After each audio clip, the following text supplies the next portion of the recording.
Friends, તમારું સ્વાગત છે મારી ચેનલમાં। આજે આપણે બનાવીશું સેવ ટામેટાના શાકની રેસીપી।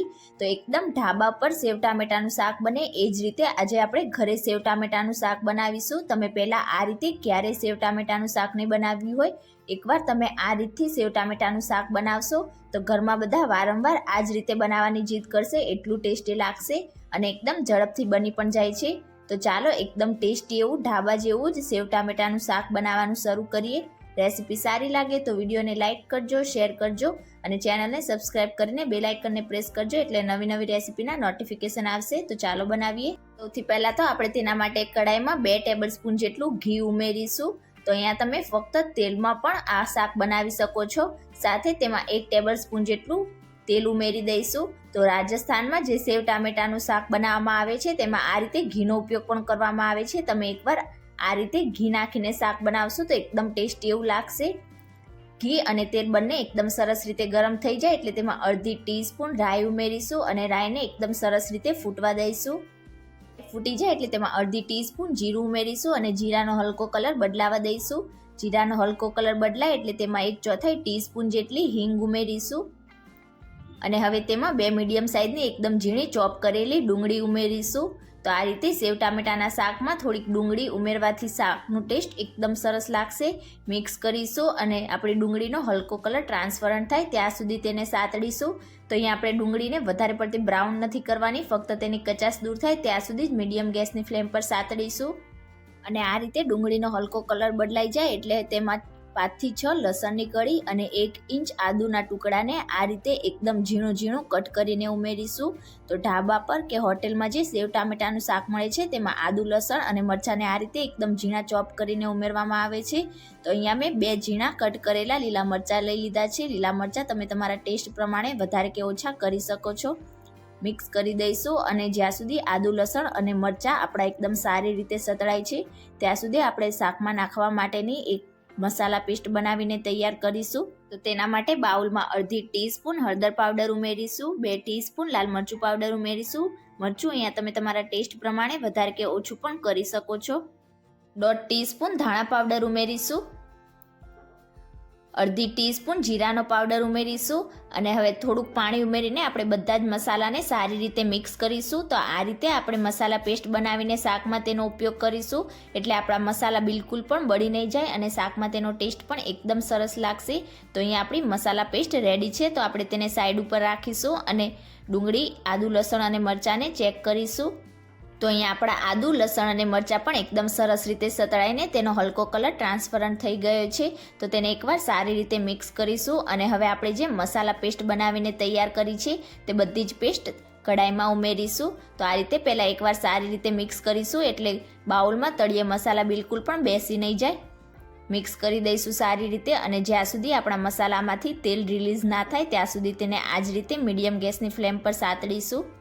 તો અહીંયા થોડીક જ વારમાં તમે જોઈ શકો છો આપણા બધા જ મસાલા એકદમ સરસ રીતે સતળાઈ ગયા છે અને તેલ અને ઘી બંને એકદમ સરસ રીતે રિલીઝ થઈ ગયું છે।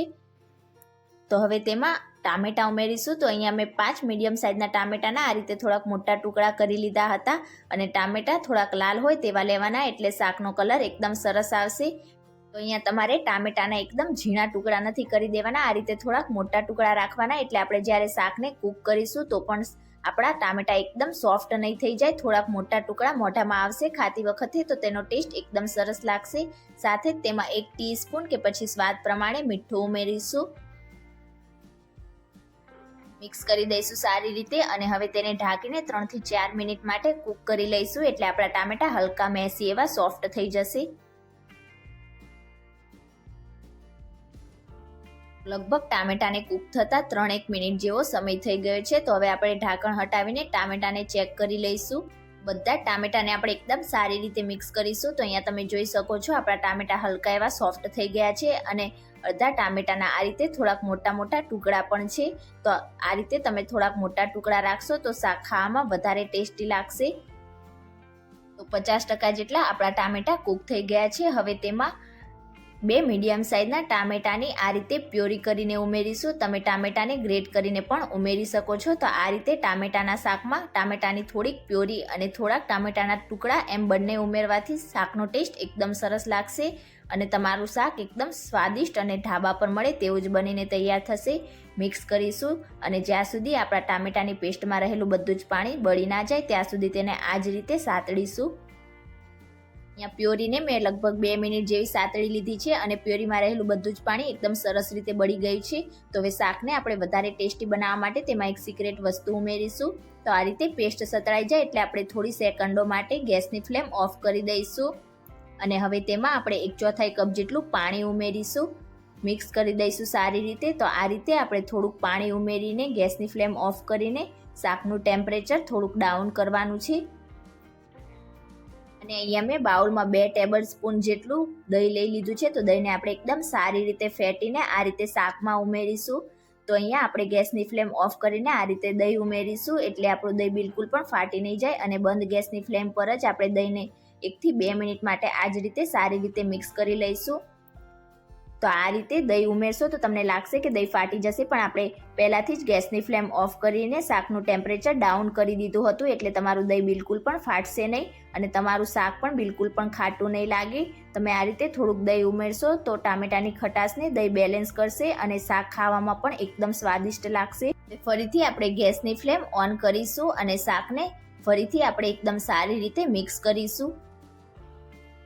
અહીંયા તમે જોઈ શકો છો આપણું દહીં બિલકુલ પણ ફાટ્યું નથી. હવે તેમાં અડધી ટીસ્પૂન ગરમ મસાલો ઉમેરીશું.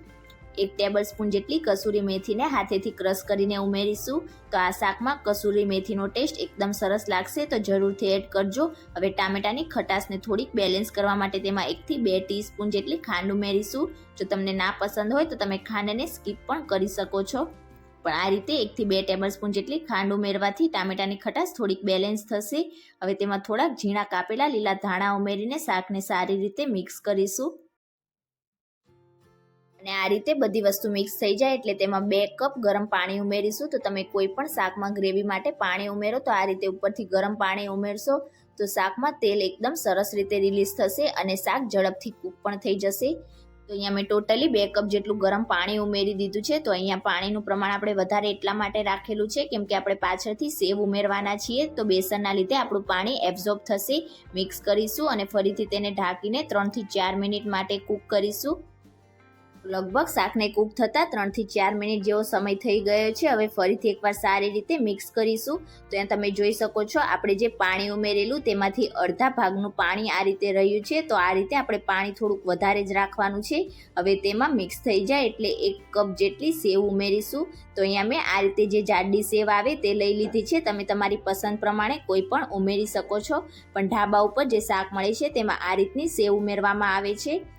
તો અહીંયા મેં ટોટલી 1 કપ જેટલી સેવ ઉમેરી છે. મિક્સ કરી દઈશું. તો અહીંયા સેવ ઉમેર્યા પછી આપણે શાકને વધારે પડતું ઓવરકૂક નથી કરવાનું, ફક્ત 1 થી 2 જ મિનિટ માટે આ જ રીતે ખુલ્લું તેને કૂક કરીશું. લગભગ 1 થી 2 મિનિટ પછી તમે જોઈ શકો છો આપણું શાક એકદમ પરફેક્ટ બનીને તૈયાર થઈ ગયું છે. આ શાક ઠંડુ થયા પછી હજી પણ થોડુંક થીક થશે. હવે ગેસની ફ્લેમ ઓફ કરીને આપણે શાકને સર્વિંગ પ્લેટમાં નીકાળીશું. તો તમે ક્યારે આ રીતે ઢાબા પર મળે તેવું સેવ ટામેટાનું શાક ક્યારે ઘરે ના બનાવ્યું હોય તો એકવાર આ રેસીપી જરૂરથી ટ્રાય કરજો. ખાવામાં બહુ ટેસ્ટી એવું લાગશે. આ શાકને તમે પડવાળા પરોઠા કે પછી રોટલી સાથે સર્વ કરી શકો છો. અને આજની મારી રેસીપી તમને કેવી લાગી મને કમેન્ટ કરીને ચોક્કસથી જણાવજો. રેસીપી સારી લાગી હોય તો વિડીયોને લાઇક કરજો, વધારેમાં વધારે શેર કરજો અને ચેનલને સબસ્ક્રાઇબ કરીને બાજુમાં રહેલા બેલ આઇકનને પ્રેસ કરજો એટલે નવી નવી રેસીપીના નોટિફિકેશન આવશે. Thank you for watching.